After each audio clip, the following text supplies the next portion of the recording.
Halo guys, selamat datang lagi di First Touch ya. Informasi terkini, terupdate, dan juga pastinya yang akan gue share ke kalian semua. Di edisi First Touch kali ini, gue ingin membahas dua tim dari Liga 1 musim lalu yang memang berpartisipasi di Piala Presiden kemarin ya. Sudah beberapa hari yang lalu memang sudah lewat, tapi menarik rasanya untuk gue bahas bagaimana performa dua tim ini guys. Karena memang menurut gue ini menarik untuk dibahas. Kenapa? Karena transfer mereka begitu masif. Maksudnya gini, banyak pemain yang pergi, banyak juga yang datang ya. Gua ambil contoh dulu yang pertama Persib Bandung. Meskipun Persib tidak lolos grup ya, tidak lolos grup B Piala Presiden 2025, tapi poinnya bukan itu yang sebenarnya mau gue bahas. Tapi bagaimana beberapa pemain baru yang datang ya, kan kalau tidak salah Persib ini kehilangan hampir sekitar 13 pemain ya, 13 pemain. Kemudian cukup banyak juga yang didatangkan, cuma beberapa sudah gue highlights gitu. Kebetulan kan gue siaran Persib gitu ya, jadi gue bisa mengulas sekarang, menganalisa. Nah, ada beberapa nama yang menurut gue tampil cukup baik. Tapi buat kalian ya, khususnya para bobotoh, gue cuma pengen menyampaikan gini. Level mereka ini sebenarnya masih bisa naik lagi. Jadi kalian sabar dulu ya. Kalian sabar dulu. Karena gini, tujuan utama di turnamen pramusim itu adalah sebenarnya bukan mencari kemenangan gitu loh. Jadi menyatukan chemistry, memaksimalkan potensi pemain yang baru datang gitu ya, yang tiba, yang sudah ada ke Persib, dan bagaimana menyatukan skema dengan beberapa karakter pemain yang berbeda yang datang ini gitu. Nah, dari sisi permainan sebenarnya sudah cukup oke, cuma hasilnya saja yang belum gitu ya. Karena waktu di pertandingan pertama lawan Port FC waktu gua siaran, itu bahkan di 10 menit awal Persib tampil langsung dengan intensitas tinggi. Kalian bisa lihat kan, begitu banyak peluang, Sadil Ramdhani misalnya, kemudian William Marcilio gitu. Nah, nama-nama ini juga ingin gue sebutkan ya. Ada Adam Pisbeck di posisi penjaga gawang ya. Itu dia baru diturunkan sewaktu match lawan Dewa United dan banyak melakukan penyelamatan. Artinya apa? Refleks kemudian reading the game yang bagus tuh sudah terlihat sebagai modal awal penjaga gawang baru ini. Kemudian Alham Rahe Hanusa. Wah, gue kaget banget ini guys, karena ternyata mungkin tidak menggebu-gebu permainannya, tapi reading the game-nya juga bagus ya. Bagaimana dia menjaga jarak, kemudian build up serangan juga sangat baik. Tidak terlalu terburu-buru, itu penting sekali untuk center back. Jadi ini pembelian yang sangat bagus, tinggal bagaimana Coach Boyan mampu nanti meningkatkan kualitasnya lagi ketika Liga 1 sudah mulai. Konon kabarnya juga berubah nih, namanya Super League. Oke, gue akan langsung ngomong aja lah, namanya Super League nanti akan mulai tanggal 8 Agustus. Dan level fitnessnya, jadi gini ya teman-teman, biasanya pelatih kepala dengan pelatih fisik itu sudah punya perencanaan ya, sampai nanti ketika Liga atau Super League ini mulai, level fitness mereka tuh sudah di peaknya. Nah, sekarang ini lagi proses gitu. Makanya kan ada tuh dalam beberapa situasi, kalau kalian lihat ya, misalnya Febri Haryadi yang ngejar bola karena terlalu cepat, bolanya tuh masih belum bisa dapat. Itu nanti kalau sudah mulai kompetisi bisa aja sudah dapat. Karena level fitnessnya sudah ada di titik tertentu yang memang diinginkan ya. Jadi seperti itu kira-kira. Kemudian satu posisi lagi yang gue pingin bahas dari Persib Bandung adalah datangnya Alveandra Dewangga. Gue pernah bilang waktu gue siaran PSIS itu, ini pemain bagus sebenarnya.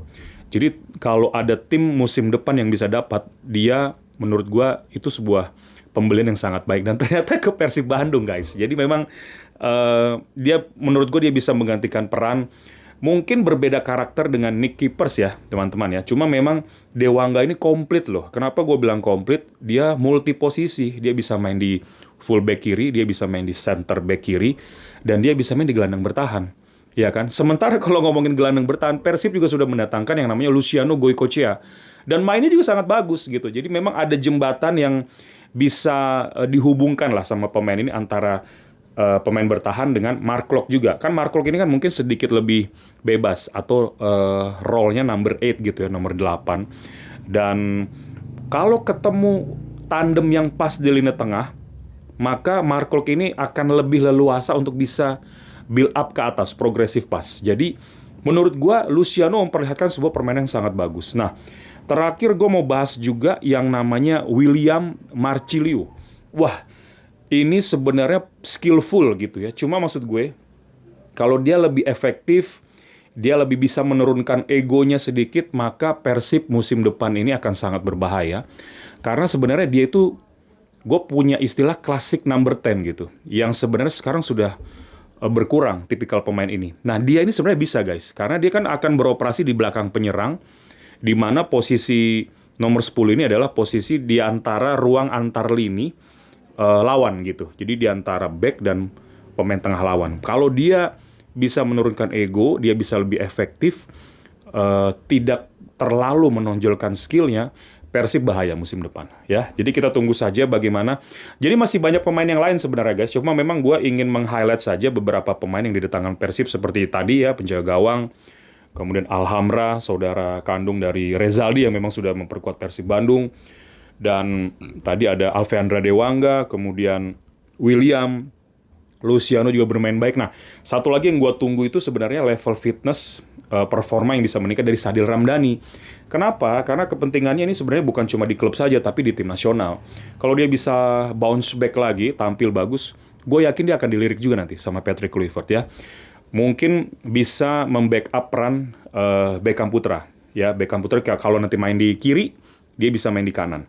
Jadi tidak terlalu kehilangan yang namanya Ciro Alves lah gitu. Nah, tinggal kita lihat saja ya teman-teman. Jadi sabar dulu para bobotoh, karena kombinasi pemain tadi yang gue sebutkan dan kombinasi juga dengan bagaimana Coach Boyan Hodak akan meramu Persib Bandung ini menjadi, kalau memang pas ramuannya dan pemain ini bisa meningkat lagi ya performa dan level fitnessnya, maka tetap menurut gue Persib bisa menjadi salah satu kontender calon juara juga ya.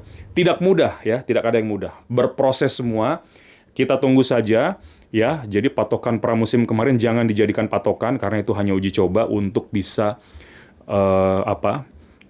menaikkan performa dengan prosesnya.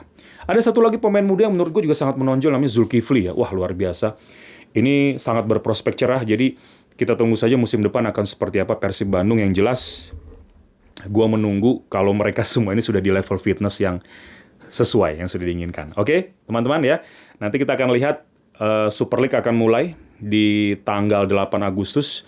Dan mungkin 8, 9, 10 gitu ya. Nanti Persib ada di tanggal berapa main pertamanya, nanti gue akan share juga supaya kita tahu dia lawan siapa di pertama, dan nah di situ baru kita lihat ya siapa yang di antara tadi gue sebutkan akan menjadi starting line up, siapa yang akan di bench. Tapi semua ini masih berproses tentunya. Tetap sekali lagi Persib punya peluang untuk bisa mempertahankan gelar juara ya. Sekali lagi punya peluang, bukan absolut pasti. Oke, kita lihat saja bagaimana ramuan Boyan Hodak musim depan dengan Persib Bandungnya dan pemain barunya.